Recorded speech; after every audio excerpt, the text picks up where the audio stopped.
वेद पुरुष जो है साक्षात भगवान, वेद पुरुष का अवतार ही है।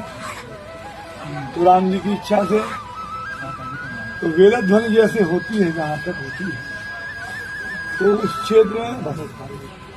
उस क्षेत्र में अकाल मृत्यु कभी हो गई तो उसकी निवृत्ति की।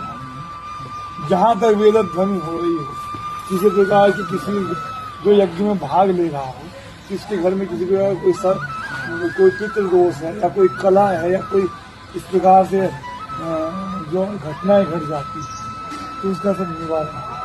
तो यज्ञ से बड़े कोई अनुष्ठान ही नहीं, दूसरा अनुष्ठान कोई नहीं। इसलिए गीता में भगवान ने कह दिया, अन्ना भवन्ति भूतानि पर्जन्याद अन्न संभव, यज्ञा भवन्ति पर्जन्य, यज्ञ कर्म संभव। यज्ञ में ही सारे कर्म निहित हैं। क्योंकि यज्ञ जो है राम जी की इच्छा से प्राचीन काल में जब होते थे, सभी यज्ञ रामचरित मानस में 3 यज्ञों की चर्चा है। 3 यज्ञ सफल हुए, 3 यज्ञ विफल हुए। 3 यज्ञ सफल कौन कौन से हुए हैं? पहला धनुष यज्ञ सफल हुआ, दूसरा राम जी की इच्छा से आपका धनुष यज्ञ, और दूसरा यज्ञ हुआ, एक यज्ञ हुआ बृहस्पति सब नाम का यज्ञ जो कलखल में हुआ था, वो विफल हुआ, और धनुष यज्ञ सफल हुआ।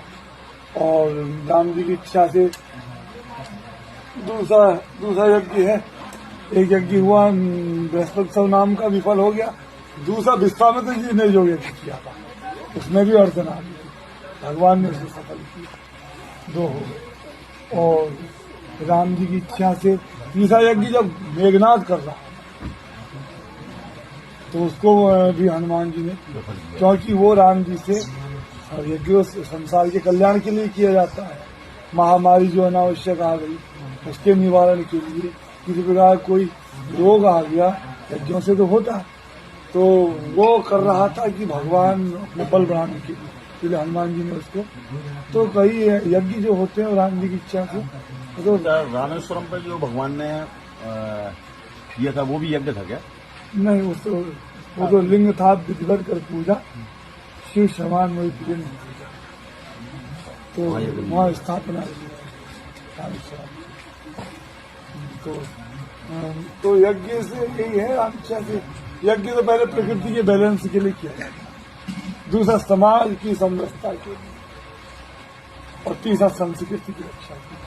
यज्ञ आगाज नहीं होंगे आज तो संस्कृति कैसे बचेगी? संस्कृति यज्ञ से, जैसे यज्ञ में बहुत सा चीज